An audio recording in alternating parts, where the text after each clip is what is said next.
요새 저만 그런 건 아닐 것 같고 많은 사람들이 감정이 올라갔다가 내려갔다 이러지 않을까 싶어요.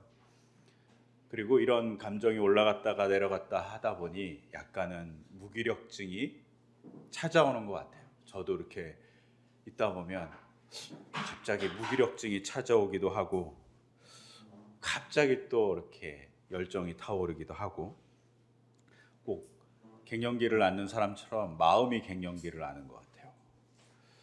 특히 이제 요사이 뉴스 보도에 많이 나오는 구구 개신교의 이야기를 듣고 또 이 땅의 정세를 보고 또 경제적으로 어려움이 찾아오고 무역 전쟁이 막 시작되고 관세를 매기고 막 이런 뉴스를 듣고 있으면 마음이 더 어려워져요. 야, 삶이 더 팍팍해지겠구나. 참 우리가 할 수 있는 게 뭘까? 참 무기력하다.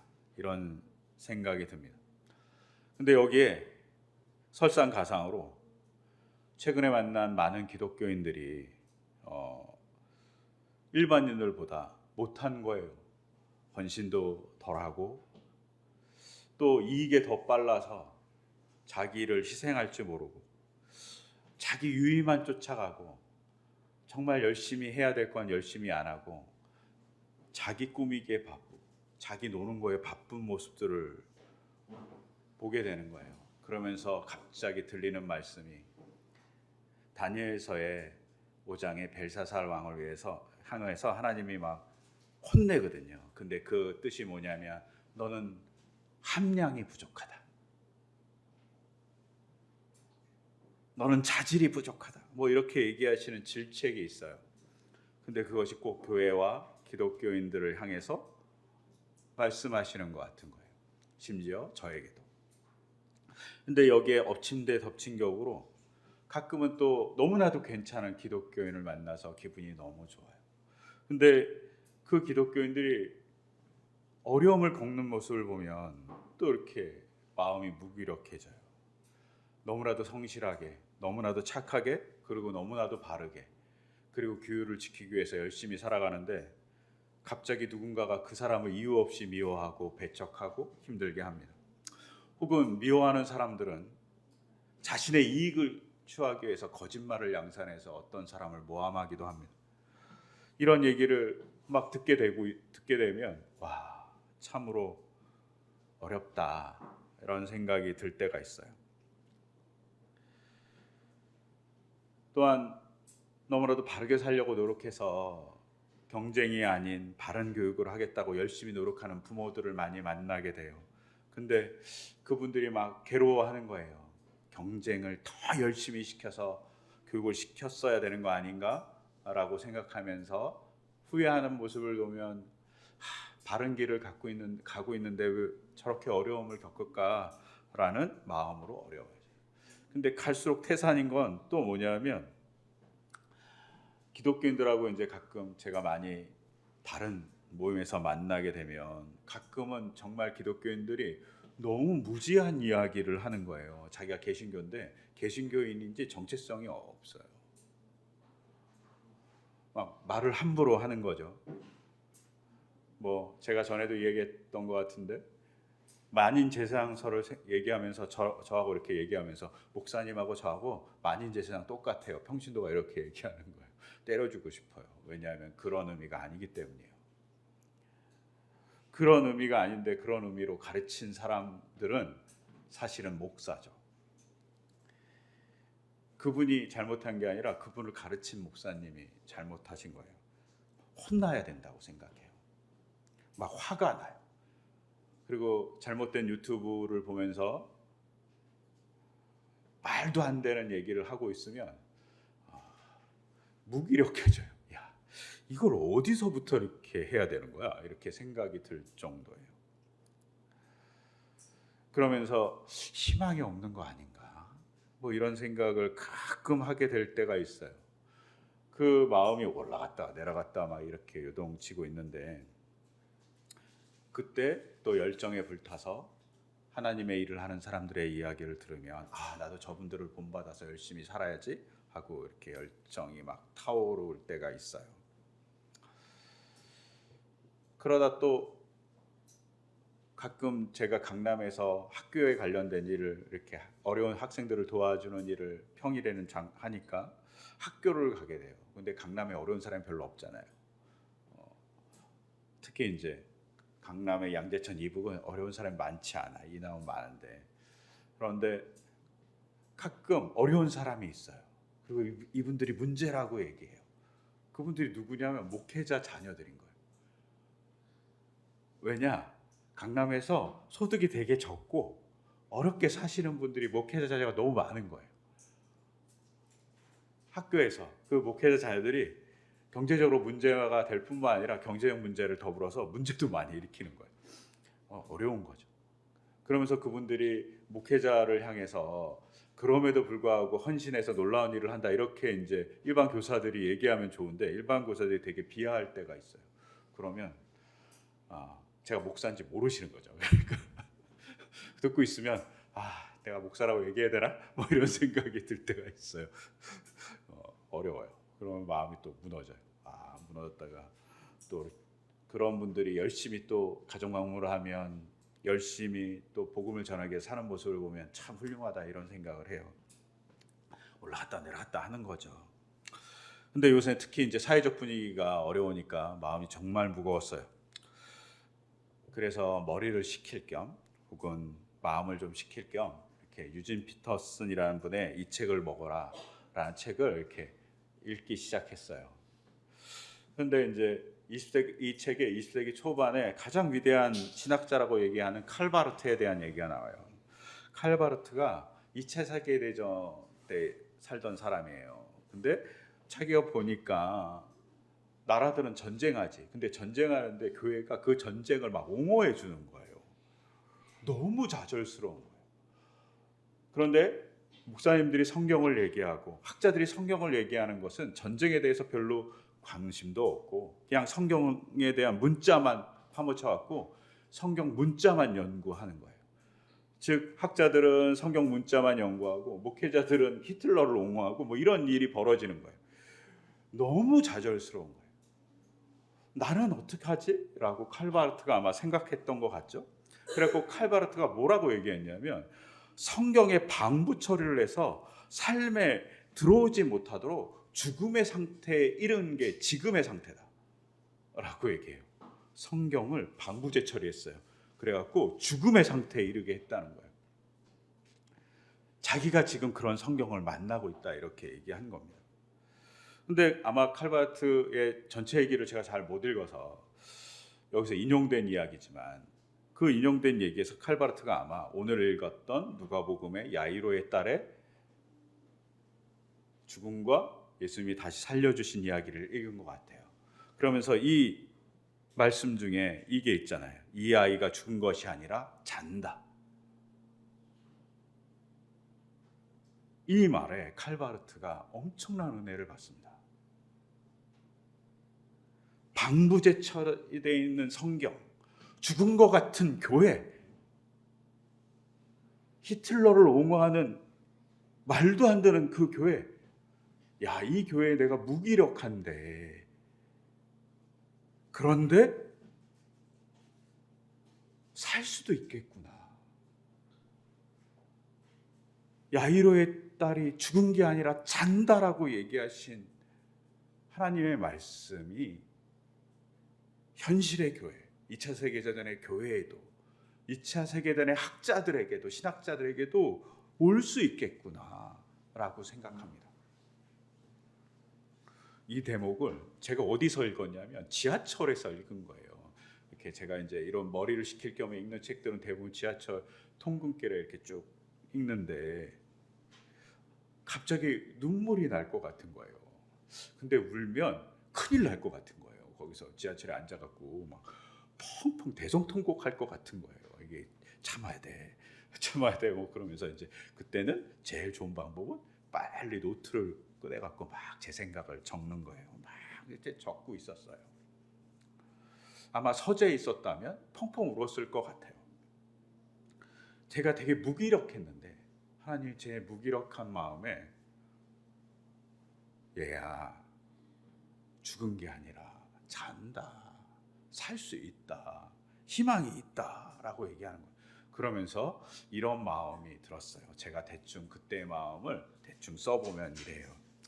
얘야, 너는 착각하고 있구나.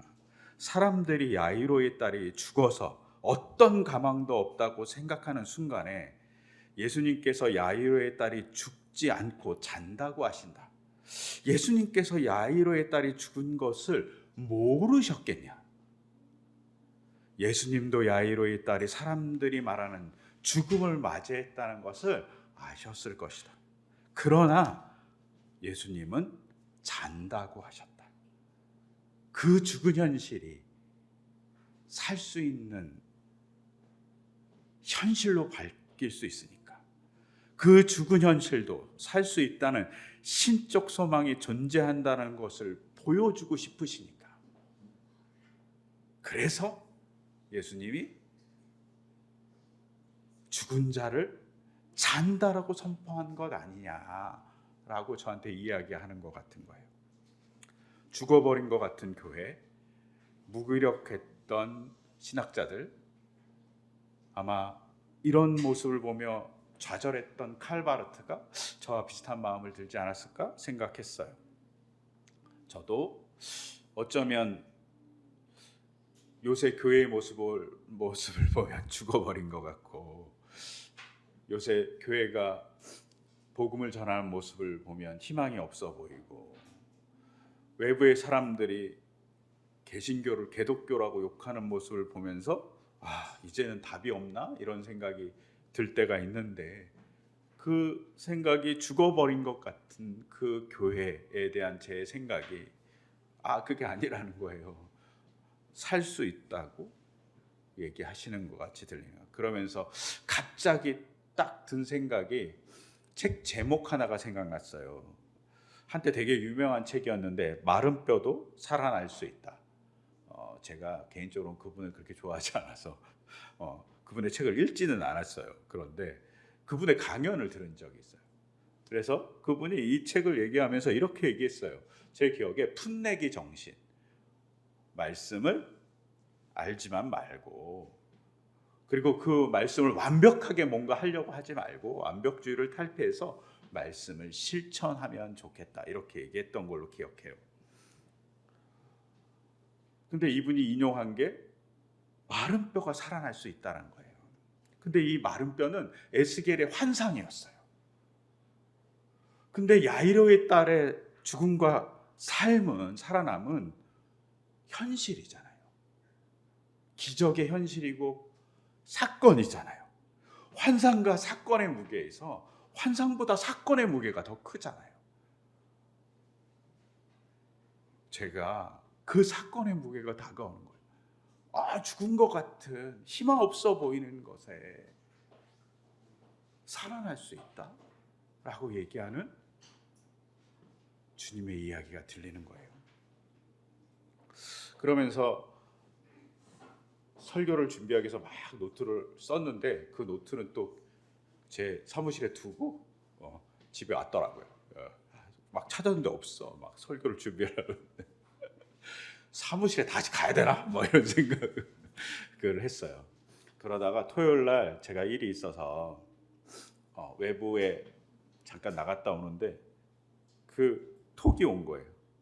마다가스카르에 선교 활동하시는 우리 성도님의 선교사님이, 같이 하는 선교사님하고 아마도 장인이겠죠? 장인 어른이 돌아가셨다는 얘기를 들은 거예요. 갑자기 또 무기력해지는 거예요.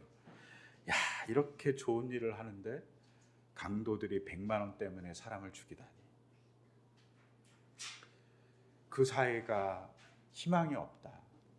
아프리카의 상황을 대충 들으면 부패하고, 아프리카는 대단히 폭력적이고, 그것을 만들어낸 거는 서구의 식민 정책 때문에 그렇게 되고, 많은 사람들이 수탈했기 때문에 그렇게 되고, 독재 정권 때문에 그렇게 된 건데 참 답이 없다, 이런 생각을 했어요. 근데 그 답이 없음의 막막함이 선교사 혹은 거기에 폭력을 지켜봤던 선교사님의 사모님, 그리고 동역하는 많은 분들의 마음이지 않을까 싶었어요. 그들의 마음에 그것이 죽은 현실이 아니라 야이로의 딸을 살려주신 하나님의, 예수님의 죽지 않았어, 잔다라고 얘기하는 희망의 말로 들어오기를 소망하면서 이렇게 집으로 돌아오면서 설교를 준비했어요. 그런데 설교를 준비하면서 이 말씀이 저에게 크게 다가온 이유는 설교를 준비할 때 이미 신명기 18장 오늘 본문을 준비하고 있었기 때문이에요. 오늘 신명기 18장 본문에서 모세는 자신과 같은 예언자를 하나님께서 보내주실 거라고 얘기해요. 근데 이 예언자를 보내주겠다고 한 현실이 정말 아픈 현실이에요. 생각해 보세요. 어떤 현실이냐면 이스라엘 백성이 이집트에서 탈출해서 막 힘들게 시내산 호렙산까지 이르렀어요. 그리고 거기서 하나님을 만나요. 하나님이 시내산에 임해갖고 불로 임하고 구름으로 임해서 자신의 모습을 보여주진 않지만 위엄을 보여주셨어요. 그리고 하나님이 직접 말씀하셔요. 십계명을 직접 얘기했어요. 그걸 들어요, 이스라엘 백성이. 얼마나 감동적일까요? 근데 이 감동적인 장면에 이스라엘 백성이 뭐라고 얘기하냐면 저희가 하나님의 음성을 듣지 않았으면 좋겠습니다. 하나님이 불 가운데 임한 그 모습을 보기 싫습니다. 왜? 우리가 죽을 것 같습니다. 아니, 하나님이 너무나도 기뻐서 너무나도 만나고 싶어서 시내산에 그렇게 임해갖고 이스라엘 사람하고 만나고 있는데 하나님을 향해서 우리는 보기 싫어요, 이렇게 얘기하는 거예요. 이스라엘의 영적인 상태가 죽어버린 상태, 노예 같은 상태, 말도 안 되는 상태예요. 근데 그 상태에서 하나님이 혼내는 게 아니라 그러면 너희를 위해서 내가 예언자를 보내줄게, 나를 대신해서 얘기할 사람을 보내줄게 라고 하나님이 얘기하죠. 저는 그 속에서 하나님의 놀라운 인자하심과 사랑과 희망을 봐요.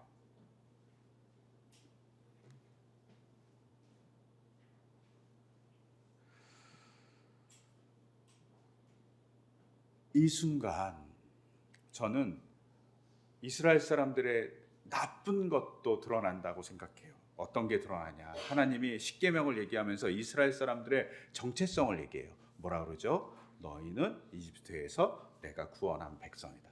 즉 이스라엘 사람들의 정체성은 노예였다가 구원받은 사람들이에요.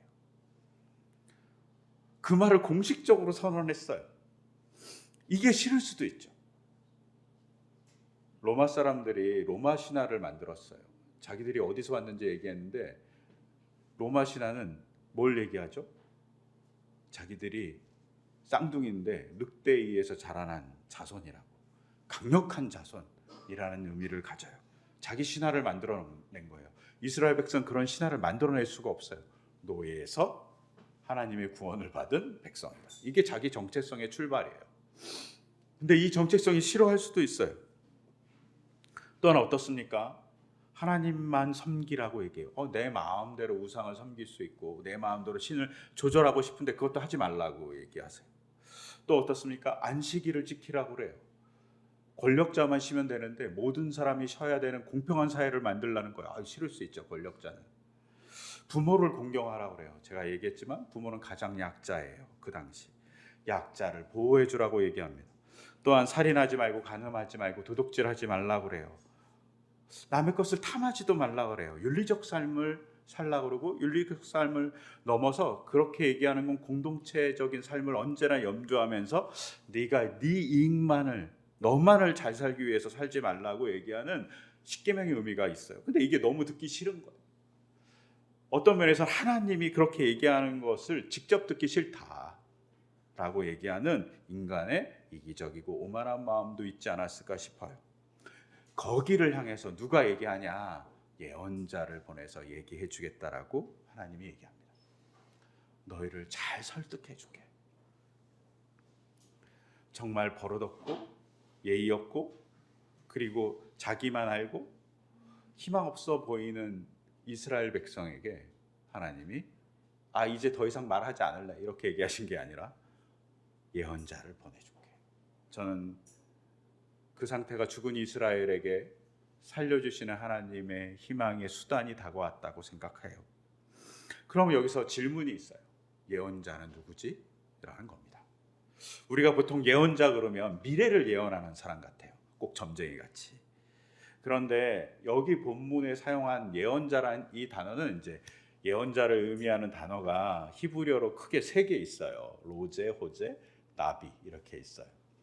뭐 로제, 호제는 좀 앞을 보다, 앞에 대한 지식을 알다 뭐 이런 거라면, 나비는 정확한 뜻을 알지 못해요. 근데 여기에 사용된 말씀은 나비예요. 학자들이 나비에 대해서 어디서 왔냐 연구를 많이 했는데 아직까지 확실하지 않지만 그래도 많이 결론을 난 건 나비는 탈원된 상태를 의미해요. 영혼이 내게서 떠나갔고 밖에 있는 거예요. 나랑 내 정신이 분리된 거예요. 그리고 분리된 탈원된 영이 하나님을 만나는 거죠. 저는 탈원된 상태가 2가지 의미를 갖고 있다고 생각해요. 하나는 자기 객관화예요. 또 하나는 죽음입니다. 자기 객관화가 어때요? 생각해 보세요. 우리가 객관적으로 보려면 내 안에서 내 눈으로 보면 객관적으로 보나요? 그러지 못합니다. 나를 제대로 보려면 어떻게 해요? 우리는 거울이라는 것을 통해서 나를 볼 수 있어요. 내가 나의 밖에 있어야지 나를 볼 수 있는 거예요. 거울은 사실은 나를 비춰주는 나의 밖의 모습이잖아요. 또 대부분의 모습은 타인의 눈을 통해서 볼 수 있어요. 또 이런 경험이 있을지 모르겠는데 자기 목소리를 녹음해요. 요새는 이제 유튜브가 발달했으니까 영상 많이 찍는데 녹음해서 자기 목소리를 듣잖아요. 어떠세요? 들어본 적 있어요? 예, 대부분의 사람이 느끼하다고 생각해요. 왜 그래요? 자기에게 울린 목소리, 밖에서 들리는 목소리를 합해서 자신은 듣는데 사람들은 자기 안에서 울린 목소리를 못 듣고 밖으로 나간 목소리만 듣기 때문이라고 그래요. 즉 우리는 내 자신을 보려면 밖에 있어야 되죠. 즉 탈원된 상태는 어떤 것이냐? 자기를 객관적으로 보는 상태일 수 있습니다. 무슨 눈으로? 하나님의 눈으로. 우리가 내 모습을 의학적으로 잘 보려면 엑스레이를 찍든 MRI를 찍든 CT를 찍잖아요. 그런 눈으로 내 자신을 보는 거죠. 하나님의 눈으로 내 자신을 보는 것을 성경이 얘기하고 있어요. 그 얘기하고 있는 것이 히브리서 4장 12절에 이렇게 쓰여 있어요. 제가 읽어드리면 하나님의 말씀은 살아있고 힘이 있어서 어떤 양날의 칼보다도 더 날카롭습니다. 그래서 사람 속을 꿰뚫어 혼과 영을 갈라내고 관절과 골수를 갈라놓기까지 하며 마음에 품은 생각과 의도를 밝혀냅니다. 하나님의 말씀이 제 마음에 품은 생각과 의도를 밝혀낸대요. 즉 하나님을 만나는 탈원 상태가 되면 뭐가 된다고? 내 마음의 생각과 의도를 적나라하게 하나님께 보여주는 거죠. 적나라하게 드러나는 거죠. 말씀을 통해서 우리는 우리의 모습을 적나라하게 볼 수 있기 때문입니다. 이것이 자기 객관화에 있어요. 2번째는 자기 죽음이에요. 아브라함 요시아 헷셀이 예언자라는 책에서 예언자를 이렇게 정의해요. 예언자는 다른 사람들을 깨트려 부술 수 있기 위하여 먼저 대격변적인 경험을 통하여 자신이 부서져야만 한다. 예언자는 자신이 부서지는 사람이에요. 자신이 죽어야만 되는 거예요. 신 앞에서 자기의 욕구와 적나라하게 드러난 자기의 마음과 자기의 생각이 부서지는 사람, 이 사람이 바로 예언자라는 겁니다. 이것을 또 잘 표현한 사람이 있어요. 카프카예요.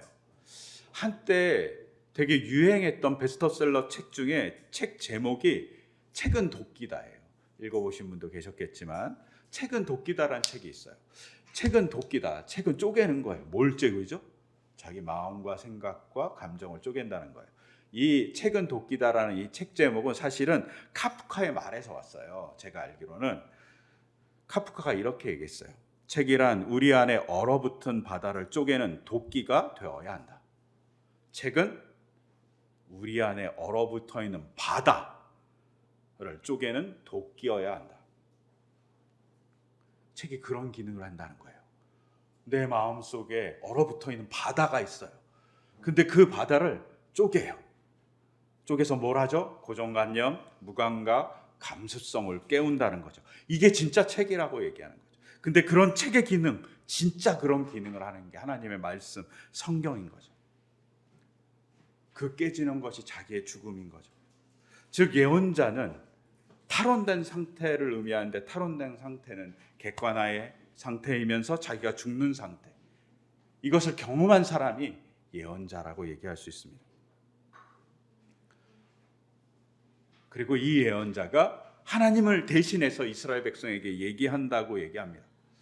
그럼 질문이 있어요. 오늘날 예언자는 누구일까요?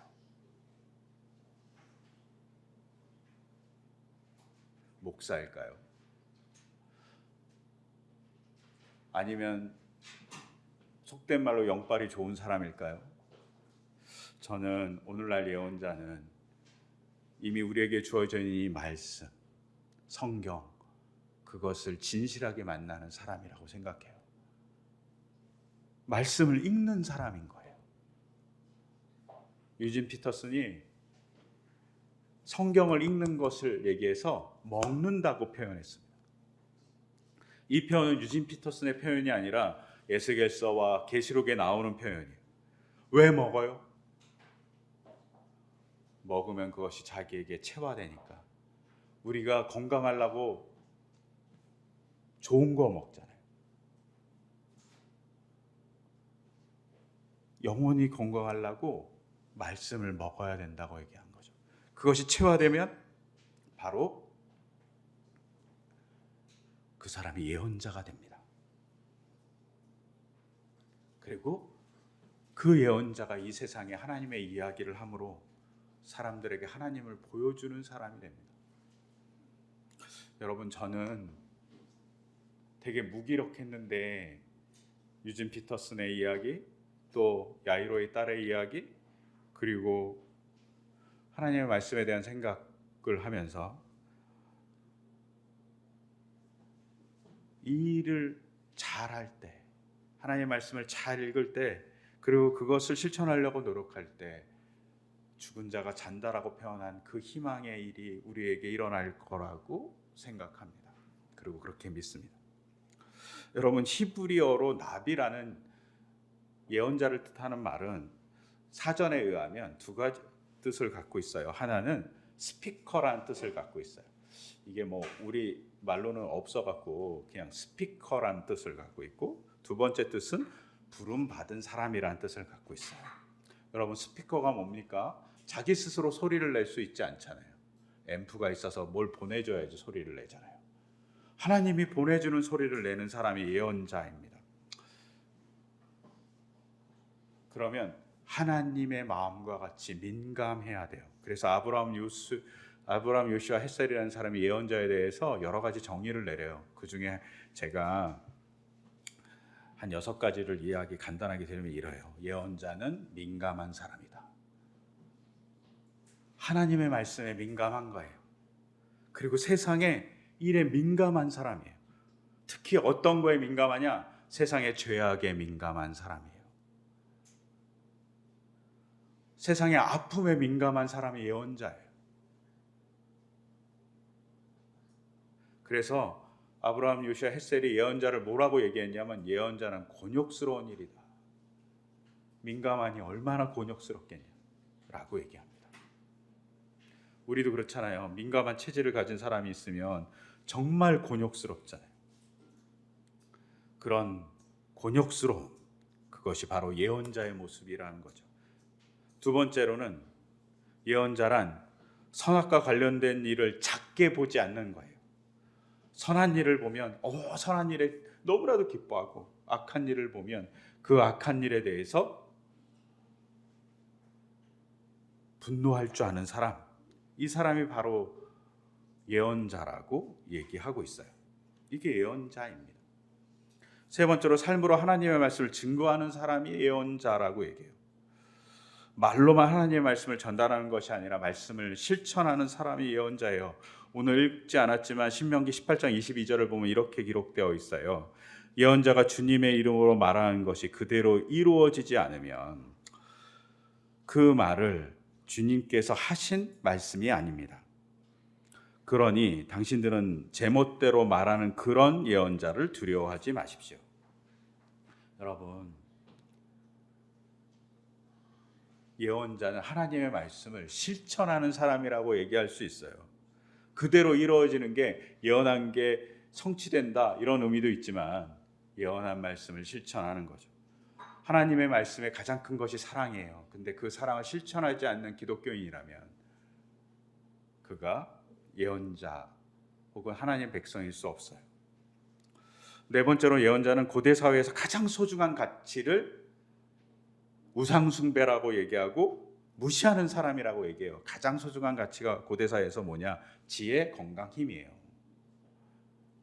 지혜, 건강, 힘을 무시해요. 우상숭배라고 얘기해요. 그리고 뭘 하는 사람이냐? 사랑과 복과 정의를 실천하는 사람이 예언자다라고 아브라함 요스야 헷셀이 얘기해요. 저도 마찬가지라고 생각해요. 우리가 우상같이 섬기는 지혜가 뭡니까? 학벌일 수 있고요. 우리가 우상처럼 생각하는 건강, 외모가 우리의 건강이고 우상일 수 있어요. 또 힘이 뭡니까? 권력일 수 있잖아요. 이런 걸 우리가 끊임없이 요구해요. 간증할 때도 이렇게 돼서 너무나도 좋아요. 결과는 우리가 명예를 얻고 부를 취하고 또 권력을 취했습니다. 하나님의 은혜입니다. 이렇게 얘기하는데 그게 목적이 아니라 사실 하나님이 얘기하고 싶은 건 사랑과 정의와 율법을 지키느냐가 더 중요하다라고 얘기하는 거죠. 근데 그걸 실천하는 사람이 바로 예언자다. 그리고 다섯 번째는 예언자는 양심의 끝자락에 있는 사람이라고 얘기해요. 양심의 끝자락에서 자신의 말이 불타는 사람이다라고 얘기해요. 여러분, 현대 사회에서 양심에 불타는 사람들이 되게 많아요. 어떤 사람들이요? 환경을 보호하는 사람들. 또한 교육을 열심히 하기 위해서 열심히 노력해서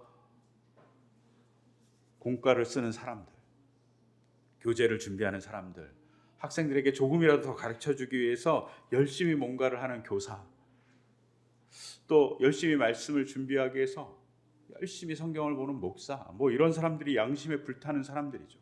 회사에서 열심히 노력하면서 어떻게든 발전시키기 위한 직장인들, 조금이라도 자기의 노고를 들여서 누군가를 치유하려고 하는 의료인들, 다 양심에 불타는 사람들이죠.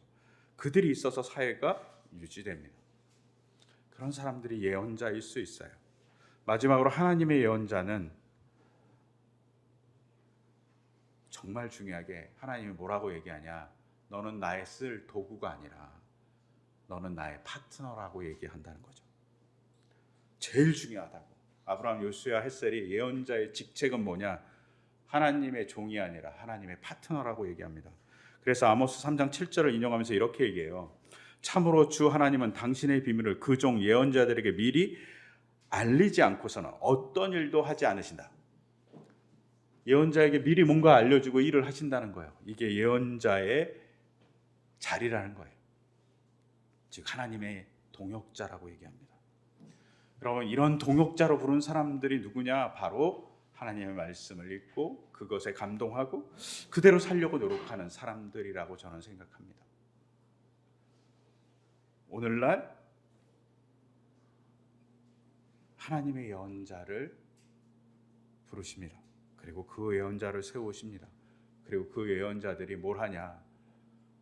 시내산 앞에서, 호렙산 앞에서 죽은 것 같은 이스라엘 사람을 깨우고 예수님을 통해서 죽은 야이로의 딸을 살리고 칼바르트를 통해서 2차 세계대전 교회가 죽어버린 것 같았는데 그 죽어버린 2차 세계대전 이후의 교회를 살리는 그 일을 예언자들이 합니다. 오늘날의 예언자도 마찬가지입니다. 죽은 것 같은 현실을 살리는 사람들, 그들이 바로 예언자입니다. 그들이 하나님의 말씀을 갖고 사는 여러분들입니다. 여러분의 정체성은 이 땅을 살리기 위해서, 죽은 현실에서 산 현실로 바꾸기 위해서 부른 예언자들입니다. 자기의 정체성을 갖고 살아가기를 소망합니다. 그리고 그것을 실현할 때 하나님이 우리에게 이렇게 얘기해 줄 겁니다. 너는 나의 동역자다 라고 얘기해 줄 거라고 저는 믿습니다. 그런 우리의 하나님의 칭찬을 듣는 현실이 되기를 간절히 소망하면서 제가 기도드리겠습니다. 하나님 아버지, 이 땅의 현실을 보면 참 참혹합니다. 그 참혹한 현실이 꼭 죽은 것 같습니다. 그리고 그 죽은 현실에 무기력하기까지 합니다. 그때 예수님이 야이로의 딸에게 그리고 야이로에게 말하듯이 죽지 않았다, 잔다라고 얘기하신 그 놀라운 선포가 우리에게 있기를 소망합니다. 죽은 현실을 산 현실로 바꾸시는 주님의 역사가 바로 예언의 말 속에 있습니다. 주님의 말 속에 있습니다. 그 말을 할 수 있는 우리이기를, 그 말을 삶에서 실천할 수 있는 우리이기를 소망합니다. 그걸 통해 하나님의 놀라운 현실이 우리에게 사건으로 이루어지기를 소망합니다. 이 소망을 담아 이 모든 것 주 예수 그리스도의 이름으로 기도드립니다. 아멘.